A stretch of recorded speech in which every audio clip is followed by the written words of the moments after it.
નમસ્કાર, આપ જોઈ રહ્યા છો ARV ન્યૂઝ ને બુલેટિન સાથે હું છું માસૂમ। નજર કરીએ આજના મહત્વના સમાચાર ઉપર। વડોદરાના હરણીગઢા સર્કલ પાસે એક એસટી બસના ચાલકે બાઇક સવાર શ્રમિકને અડફેટે લેતા ગમખ્વાર અકસ્માત સર્જાયો છે।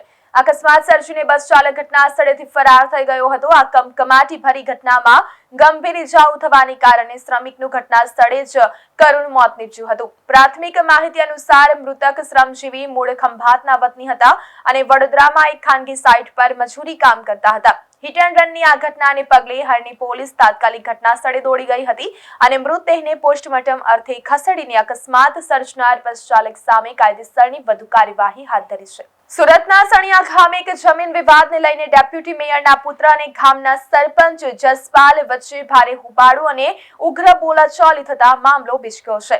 સણિયા ગામની જે જમીન પર અગાઉ નોનવેજની હોટલ ચાલતી હોવાનો આરોપ છે, ત્યાં લારીની બાજુમાં પાનનો ગલ્લો ખોલી નાખવામાં આવતા વિવાદ શરૂ થયો હતો। સરપંચના જણાવ્યા મુજબ જે જમીન પર પાનનો ગલ્લો બનાવાયો છે તે ગૌચરની સરકારી જમીન છે। આ દરમિયાન બાપા પરથી કેમ બોલ્યા તેમ કહીને ડેપ્યુટી મેયરના પુત્રે સરપંચ સામે ઉગ્ર જીભાજોડી કરી હતી। બંને પક્ષો વચ્ચે બબાલ વધતા જ ડિંડોલી પોલીસ તાત્કાલિક ઘટના સ્થળે દોડી ગઈ હતી અને પરિસ્થિતિને થાળે પાડી વધુ તપાસ હાથ ધરી છે। भाई यहाँ पे पहले नॉनवेज का होटल चलता था, बराबर। तब ये भाई को कोई प्रॉब्लम नहीं था, बराबर। अभी पान नो गल्लो एक पान नो गल्लो चलावेलो तो चालू करेलो। आ भाई नो फोन आयो કેમ કે તમારે પાનનો ગલ્લો બંધ કરી દો। આપણે પાનનો ગલ્લો બંધ કરી દીધો। પેલા નોનવેજની હોટલ ચાલતી હતી ત્યારે એ ભાઈને કઈ પ્રોબ્લેમ નથી। પાનનો ગલ્લો બંધ કરવા માટે કીધો, પાનનો ગલ્લો બી બંધ કર્યો, બરાબર। હવે આ ભાઈને આ જગ્યા નડે છે, અહીંયાથી લઈને ત્યાં સુધી આખી જગ્યા સરકારી જગ્યા છે અમારી। ગૌચરની જગ્યા એમાં ગૌચરની જગ્યા છે ભાઈ તમારી, આટલી જ નથી। ગૌચરની જગ્યા આટલી નથી જસપાલભાઈ। આ બાજુ એ લોકો સીધો પુરાણ કરી દીધો છે, માટીનો પુરાણ કરી। બાપા પરથી કેમ બોલ્યા? બાપા પરથી કેમ બોલ્યા? બાપા પરથી કેમ બોલ્યા? તમે જ બોલ્યા। તમારી રેકોર્ડિંગ છે મારી પાસે। આંગળી નીચે રાખીને તમે કઈ બી કરશો, તમે કઈ બી વાતો કરશો, એના ખર્ચો કરવાનો। સરકારી જગ્યામાં નહીં ચાલે। આ જગ્યા છે સરકારી, સરકારી આ જગ્યા છે। ખેડૂતને પૂછો, એરા ખેડૂત સરકારી જગ્યા આ છે, ये बात है ना। सरकारी आ जगह છે, पाइप डाले थे इधर सामने कैलाश छोड़ो ना यार, अरे उधर शांति रखो ना, मैं सुन रहा हूं। पाइप भी निकाले थे वापस पाइप निकाले और 2 लाख रुपया दिया था। भाई बाइक लेना बाकी है, वो भी हमारे पास बाइक लेना बाकी है। अरे 2 लाख रुपया लिए तो हमारे पास प्रूफ है। उसके बाद इनके बाइक की जगह बाजू में उधर भी गौचरण का जगह है, उधर भी उन्होंने दुकान डाल के मिट्टी डाल दी, वो उनको दिख नहीं रहा है। उसके बाद आगे वाला गेट भी गैरकायदेसर है, उनको कुछ बोल नहीं रहे।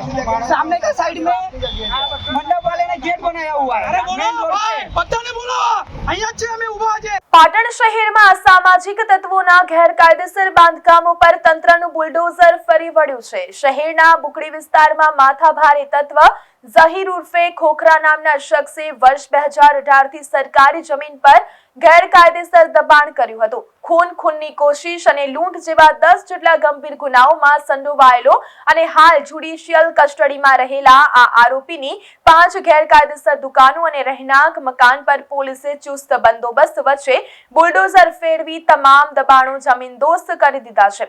પોલીસની આ મોટી અને કડક કાર્યવાહીથી પાટણ શહેરના ગુનેગારોમાં ભારે ફફડાટ વ્યાપી ગયો છે। રાજકોટમાં યોજાયેલા બાબા બાગેશ્વરના દિવ્ય દરબારનો એક વિડીયો હાલ સોશિયલ મીડિયા પર જોરદાર વાયરલ થઈ રહ્યો છે, જે ભારે હાલ ચર્ચાનો વિષય બન્યો છે। આ વાયરલ વિડીયોમાં દરબાર દરમિયાન કેટલીક મહિલાઓ અચાનક ધૂણતી જોવા મળી રહી છે। આ સામાન્ય દ્રશ્યો સામે આવ્યા બાદ સોશિયલ મીડિયા અને લોકમુખે વિવિધ પ્રકારની અટકળો અને ચર્ચાઓનો દોર શરૂ થઈ ગયો છે।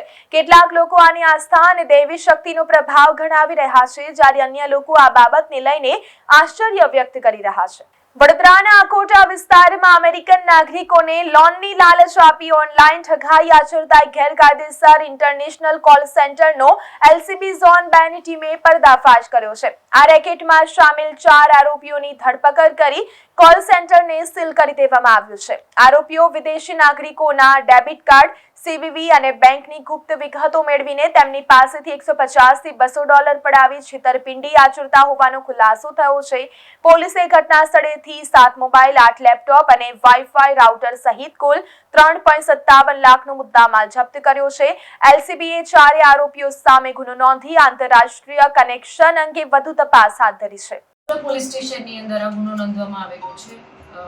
અમારી પોલીસની ખાનગી બાતમીના આધારે એક ફ્લેટ છે એની અંદર આવું કોલ સેન્ટર ચાલતું હતું. એ બાબતે અમારી પાસે માહિતી હતી, જેમાં અત્યારે હાલ કરણ લોકવાણી, જોનાથન દાસ, પંકજ જેઠવાણી અને અલી રસુલ સૈયદ કરીને 4 ઇસમોની ધરપકડ કરી છે. આ લોકો આ ફ્લેટમાં પોતાના લેપટોપ્સ અને બીજા ગેજેટ્સ રાખી અને કોલ સેન્ટરમાં કોલિંગ કરી અને અમેરિકામાં કોલ કરતા હતા અને આખી ફેક કોલ સેન્ટર દ્વારા લોકો સાથે છેતરપિંડીનું કામ કરતા હતા. એ બાબતે ધ્યાન આપતા અમે લોકોએ ગુનો નોંધીને આગળની કાર્યવાહી ચાલુ કરી છે. એમાં શું હતી? આ લોકો કેવી રીતે સપોર્ટ કરતા? આ લોકો 4 એજન્ટ છે. એક છે એ શેર બજારનો એક્સપર્ટ છે, બીજો વ્યક્તિ છે જે પહેલાં નાના મોટા કોલ સેન્ટરમાં કામ કરી ચૂકેલો છે, બીજા 2-3 જણ કોલિંગ એક્સપર્ટ અને સારી અંગ્રેજીના જાણકાર હતા. લોકો ડાર્ક વેબથી નંબરો લઈ, ડેટા લઈ અને અમેરિકામાં કોલ કરતા હતા. એના પછી એપલના ગિફ્ટ વાઉચર કાર્ડ મંગાવડાવી અને પછી ક્રેડિટ લોન માટે એ લોકોની લોન પેટે ભરવાની જે ફીઝ હોય એના નામે એ લોકો એમનામાંથી અમુક ડોલર્સ અહીંયા ટ્રાન્સફર કરતા હતા. એ કોડથી એ લોકો આગળ ડાર્ક વેબમાં મોકલતા હતા અને એના આધારે આ લોકો આખું ષડયંત્ર ચલાવતા હતા અને ડોલર્સમાં કન્વર્ટ કરીને ઇન્ડિયન રૂપીસમાં કન્વર્ટ કરીને આવી રીતે મોડેસ ઓપરેન્ડી ચલાવતા હતા. કેટલા સમયથી ચાલતું હતું આ? અત્યારે હાલ તો પ્રાથમિક પૂછપરછમાં એ લોકો છેલ્લા 2 મહિનાથી ચલાવે છે એવી રીતના જાણ કરી હતી, પણ શરૂઆત કરી છે એ લોકોએ.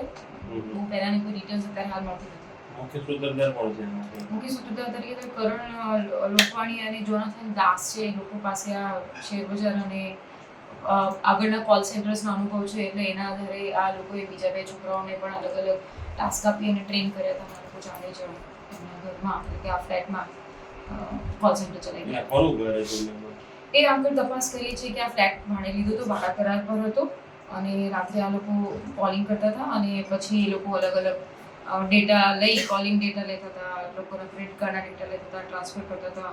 બીજી એજન્સી સાથે કેવી રીતે સંકળાયેલા છે બધી આગળ તપાસ ચાલુ. ડેટા ક્યાંથી મળતો આ લોકોને? અમેરિકાના લોકોને એ બધું કોણ એમને ડેટા પ્રોવાઈડ કરતું હતું, ડાર્ક વેબ પર કોની સાથે સંકળાયેલા હતા, બધું આઈટી ના એક્સપર્ટ સાથે રહીને બધી આગળની સર્ચ ટીમો મારી કામ કરી. કેટલા લોકોને અત્યાર સુધી આ લોકોએ કંઈ નિશાન બનાવ્યો કંઈ આવ્યું? એ અત્યારે હાલ અમે લોકો અત્યારે પ્રાથમિક પૂછપરછ કરી રહ્યા છે. કેટલાના કોલિંગ કર્યા છે એ લોકોનો અત્યારે હાલ મૌખિક પૂછતા એ લોકો સાચો ડેટા નહીં જણાવે. આ બધું અમે એફએસએલ સાથે સીઝ કરાયું છે. એમના લેપટોપ્સ, એમના ગેજેટ્સ, એમના ફોન પરથી આપણને આખો ડેટા મળશે. બીજી કઈ મધ્યસ્થી એજન્સી છે, અહીંયાની કોઈ સેન્ટ્રલ એજન્સી છે કે નહીં, અમેરિકામાં એની સાથે કોઈ એવું સંકળાયેલું છે કે નહીં, આ લોકો ડોલર્સને કેવી રીતે કન્વર્ટ કરતા હતા એની સાથે કયા લોકો સંકળાયેલા છે, કોઈ બેંક સંકળાયેલી છે કે નહીં, બધું અમે જોઈશું ને આગળની તપાસ કરીશું. લોકો ભણેલા ગણેલા છે? હા, અત્યારે હાલ વેલ એજ્યુકેટેડ લાગે છે. એ લોકો પાસે સારું અંગ્રેજીનું જ્ઞાન છે, સારું આઈટી અને કમ્પ્યુટર ક્ષેત્રે પણ ખૂબ સારું જ્ઞાન છે, એવું બેઝિક લાગે છે. પરંતુ એ લોકો હાલ જે આ લોકો શા માટે આવું કરતા તેવું કંઈ જણાવ્યું છે ખરું કે નહીં? મોજશોખ માટે આ મોજશોખ અને સાથે સાથે એ લોકોને આ એક વેબ સિરીઝ જોઈને શીખ્યા છે એવું પ્રાથમિક પૂછપરછમાં કહી રહ્યા છે. ના, એવી કોઈ વેબ સિરીઝનું નામ નથી આપ્યું, they learn from the web series એવું કંઈક કહી રહ્યા છે. મેડમ, કોઈ કેટલા રૂપિયાનું અત્યાર સુધી એ અત્યારે હું ના કહી શકું, કારણ કે એ લોકો મને સાચો આંકડો આપતો ના હોય. એમની જે આ ટેકનિકલ ડેટા છે એના આધારે ખબર પડે કે એમને એમના બેંક અકાઉન્ટ જોવા પડે, એમને કેટલા ટ્રાન્સફર કર્યા, એ બધો સાચો આંકડો આવે એટલે આપણને સાચો આંકડો ખબર પડે. બેંક ખાતાને બધું સીઝ કરવાની કાર્યવાહી? હા, એ બધી અમે લોકો એમના પ્રાથમિક બેંક ખાતાને બધા જોયા છે. એમાંથી શું છે ડેટા એ બધું બેંકમાં પણ પૂછવું પડશે, આગળની તપાસમાં ખબર પડશે. આરોપી મેડમ અહીંયા બરોડાના છે કે બહારના? હા, એ 4 છોકરા વડોદરામાંથી. ભૂતકાળમાં કોઈ ના, આ લોકો પહેલા નવા છે, યંગ છોકરાઓ છે, ઉત્સાહી છે. આવા ખોટા ધંધા કરવામાં અને એ લોકો વેબ સિરીઝ જોઈને શીખ્યા હોય એવું એમના પ્રાથમિક પૂછપરછમાં અમને જણાઈ આવ્યું છે. તો આ 7 સમાચારોમાં અત્યારે બસ આટલું જ. નમસ્કાર.